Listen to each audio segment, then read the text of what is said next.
뉴욕 한인회와 뉴욕 한인 직능단체 협의회 간의 갈등의 골이 깊어지고 있습니다. 직능단체 협회는 어제 원래회에서 뉴욕 한인회와의 관계 유지를 두고 찬반 투표까지 실시했습니다. 뉴욕시가 안전상의 문제로 플러싱 커머스 공사 현장의 파석 작업을 당분간 중단하라고 지시했습니다. 취업이민 3순위 우선 수속일자가 석 달째 동결되면서 이민 대기자들의 애를 태우고 있습니다. 내년에는 뉴욕주 오바마 케어의 월 건강보험료가 약 7% 인상될 것으로 예상됩니다. 뉴욕시 공립학교 가운데 3분의 1이 정원을 초과하고 있습니다. 뉴욕시가 이런 과밀학급 해소를 위해서 여러 가지 대책을 발표했습니다. 이상은 이 시각 주요 뉴스입니다. 여러분 안녕하십니까? KBN 뉴스입니다. 뉴욕 한인회와 뉴욕 한인 직능단체 협의회 간의 갈등의 골이 깊어지고 있습니다. 직능단체 협회는 어제 원래회를 열고 뉴욕 한인회와 유기적인 관계를 유지할 것이냐를 두고 찬반 투표를 실시했는데요. 일부 단체장은 이번 투표와 결정을 받아들일 수 없다고 직능단체 협의회를 탈퇴하는 상황까지 벌어졌습니다. 금홍기 기자가 보도합니다. 뉴욕 한인 직능단체 협의회가 어제 열린 원래회에서 뉴욕 한인회와의 협력 관계를 단절하겠다고 결정했습니다. 원래회에 참석한 직능단체장 14명은 뉴욕 한인회와 유기적인 관계를 계속 유지할 것이냐를 두고 찬반 투표를 실시해 반대 8, 찬성 4, 기권 2로 앞으로 한인회와의 협력 관계를 유지할 수 없게 됐습니다. 직능단체 협의회는 지난 6월 뉴욕 한인회 자문위원회를 전원 자진 탈퇴하는 등 한인회와의 갈등이 골이 깊어지고 있습니다. 김영진 의장은 한인회가 자문위원 위촉을 직능단체 협의회 요청해와 단체장들이 수락했으나 어느 순간부터 한인회 조직표에서 누락시키고 아무런 역할도 주어지지 않았다며 한인회에 공식적인 해명을 요청했습니다. 민생기 한인회장님께서 자문위원회를 왜 요청을 해서 만들어서 왜 마음대로 없애버렸는가 하는 것에 대한 정확한 해명이 있어야 되겠고, 그 부분에 대해서 잘못이 있다면은 저희 단체장들한테 분명히 사과를 하셔야 될 것이고. 찬반 투표 과정에서 일부 직능 단체장들은 투표와 결정에 반발하며 협의회를 자진 탈퇴하겠다고 나서면서 심한 내용도 겪고 있습니다. 투표 결과를 받아들일 수 없다며 직능단체 협의회 자진 탈퇴를 선언한 최원철 뉴욕 한인 수산인 협회장은 한인사회를 대표하는 뉴욕 한인회와 협력 관계를 단절한다는 것은 한인사회 분열을 조장하는 것이라며 한인회와 협의회 간의 관계 유지가 정상화되기 전까지는 협의회 복귀 의사가 없다고 말했습니다. 민수기 회장하고 저하고 무슨 특별한 관계도 있는 것도 아니에요. 하지만서도 그래도 적법한 절차에서 뽑은 사람이면 부족한 거 있으면 도와서 같이 갈 생각을 하고 탓되는 모습을 보여줘야지 어떻게 돌지 말자고 어떻게 처리하냐고. 이게 말이 되는 거야? 1년 전 한인사회 이슈를 함께 해결해 나가겠다는 뜻을 갖고 협력 체제를 구축한 두 단체. 결국 두 단체 간의 한치 없는 양보로 인해 갈등은 고조에 달하며 파국을 맞고 있습니다. KBN 뉴스 금홍기입니다. 얼마 전 플러싱에서는 공사장에서 날아온 돌멩이가 은행의 유리창을 깨뜨렸던 사건이 있었습니다. 뉴욕시가 안전대책 마련이 시급하다며 파석 작업을 당분간 중단하라고 지시했습니다. 지난 8일 플러싱에서는 플러싱 커머스 공사 현장에서 튄 돌이 우리아메리카은행 유리창을 깨고 객장 내부로 날아들었습니다. 뉴욕시 빌딩국은 공사 현장을 조사한 결과 인부들이 파석 작업을 하던 도중 깨진 돌덩어리가 밖으로 튀어나가면서 발생한 것으로 확인됐다고 밝혔습니다. 또 재발 방지를 위해서 해당 공사 현장에서 벌어지는 모든 파석 작업을 중단할 것을 지시했다고 덧붙였습니다. 이에 따라 공사 시행사인 FNT사는 안전대책 공청회가 예정된 다음 달 23일까지는 일체의 파석 행위를 할 수 없게 됐습니다. FNT사는 이번 조치에 대해서 주상복합 빌딩 프로젝트에 있어 안전은 가장 중요한 문제라며 현재 공사 현장에 전문가를 파견하고 원인 분석에 나서는 등 안전대책을 마련 중에 있다고 설명했습니다. 한편 사고 당시 돌의 크기가 손바닥만한 것으로 알려지면서 자칫 인명사고가 발생할 뻔했다는 게 목격자들의 지적입니다. 태권도의 저변 확대와 미주 사회에 한국을 홍보하기 위한 전 미주 태권도 대회가 열립니다. 특히 올해는 한국 역사 제대로 알리기의 일환으로 독도와 동해 알리기 운동이 함께 펼쳐집니다. 주성훈 기자가 보도합니다. 오는 11월 뉴욕 일원 최대 태권도 축제인 전미주 태권도 대회가 열립니다. 특히 올해는 뉴욕 문화원의 협조를 얻어 한국 역사 제대로 알리기의 운동으로 독도는 대한민국 영토라는 문구와 동해가 올바른 표기라는 포스터를 담은 머그컵이 참가자와 가족에게 증정됩니다. 또한 일본군 위안부를 알리는 사진전도 시합장 내 계획하고 있습니다. 머그컵에다가 앞에다가는 이제 우리가 협회 시합 포스터가 들어가고 뒤에다가 다시 또 똑같은 그 동해 표기하고 독도는 우리 땅 그걸 또 넣습니다. 그래서 그거는 수시로 볼 수 있기 때문에 홍보 효과가 굉장히 클 걸로 믿고요. 그래서 들어오는 입구에다가 우리가 그 사진전을 이렇게 세워서 그 종고 위안부에 대한 어떤 홍보를 또 할까 그런 계획을 잡고 있습니다. 대뉴욕지구 태권도 협회 주최로 열리는 제10회 전미주 태권도 대회는 오는 11월 8일 퀸즈 커뮤니티 컬리지에서 열립니다. 미 전역에서 500여 명의 선수가 참가해 겨루기와 품새, 격파 등의 종목에서 자웅을 가르며 각 체급 우승자에게는 메달과 상장이 수여됩니다. 6살부터 참가 가능하며 신청은 뉴욕, 뉴저지 각 도장에서 할 수 있습니다. KBN 뉴스 주성훈입니다. 지난 6월 취업이민 3순위 우선 수속일자가 1년 6개월이나 후퇴했는데요. 그 뒤로도 3개월째 제자리 걸음을 면치 못하면서 이민 대기자들의 애를 태우고 있습니다. 연방 국무부가 어제 발표한 2014년 9월 영주권 문호에서 취업이민 3순위 숙련공 및 비숙련공 부문의 우선 수속일자는 2011년 4월 1일로 지난달에 이어 동결됐습니다. 이로써 취업이민 3순위는 지난 2월 한꺼번에 1년 6개월이나 후퇴한 데 이어 7, 8, 9월까지 3개월 제자리 걸음을 하고 있습니다. 하지만 전문가들은 새로운 회계연도가 시작되는 10월 영주권 문호부터는 매달 2, 3개월씩 진전될 것으로 예상되고 있습니다. 취업 2순위를 비롯해 4순위 종교이민, 5순위 투자이민은 모두 오픈 상태를 유지했습니다.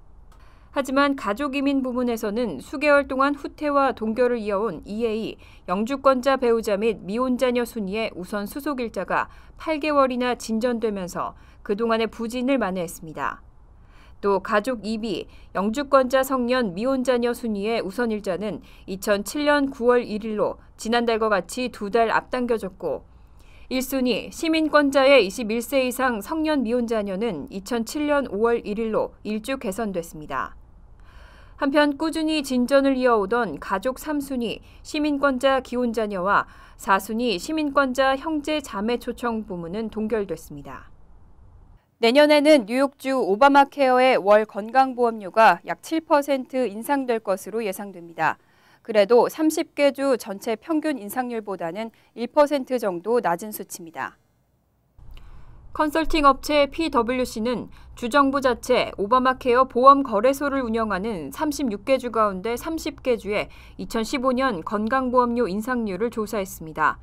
이 결과에 따르면 내년 뉴욕주 인상률은 6.9%로 예상됩니다.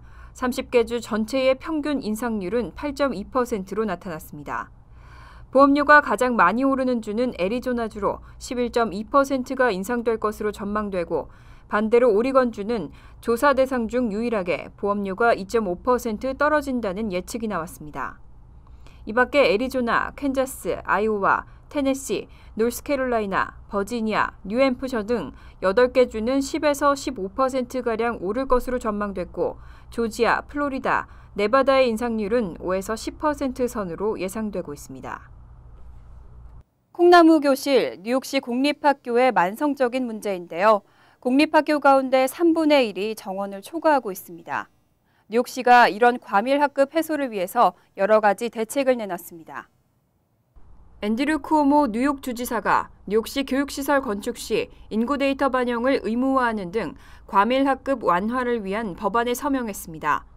이 법안에 따르면 뉴욕시 학교 신축 프로젝트를 맡고 있는 SCA는 뉴욕시 도시계획국, 보건국, 주택보존국 등과 함께 향후 5년간의 학생 인구 전망 자료 등을 수집해야 합니다. 또 수집한 자료를 내년부터 시작되는 교육환경 개선 5개년 계획에 반드시 반영해야 합니다. SCA는 오는 2015년부터 2019년간 교육시설 확충과 개보수 등을 위해 총 128억 달러를 투입할 계획입니다. 지역별 학생 수와 건물 현황 등 세부 데이터를 종합적으로 반영함으로써 과밀학급 문제를 해소하겠다는 입장입니다.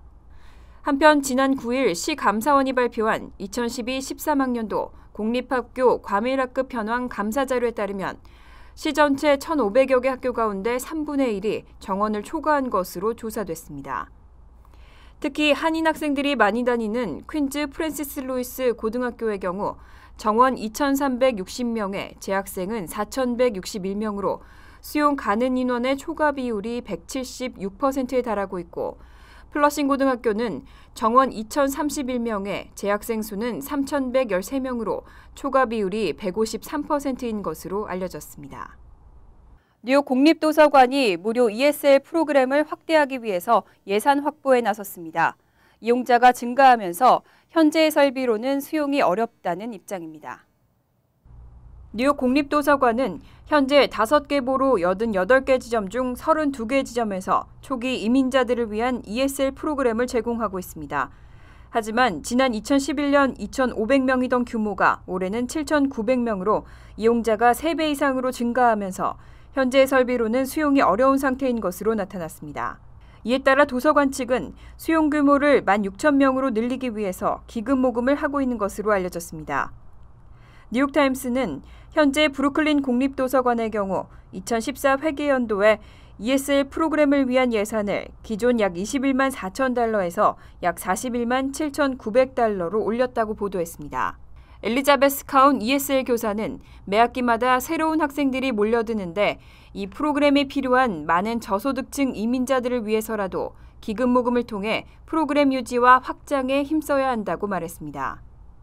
한편 퀸즈 컬리지 사회학과에서 분석한 센서스 자료에 따르면 뉴욕시 인구 830만 가운데 3분의 1이 다른 나라에서 태어났고 5세 이상 인구 780만 명의 절반에 해당하는 약 380여만 명은 집에서 영어 대신 다른 언어를 쓰는 것으로 조사됐습니다.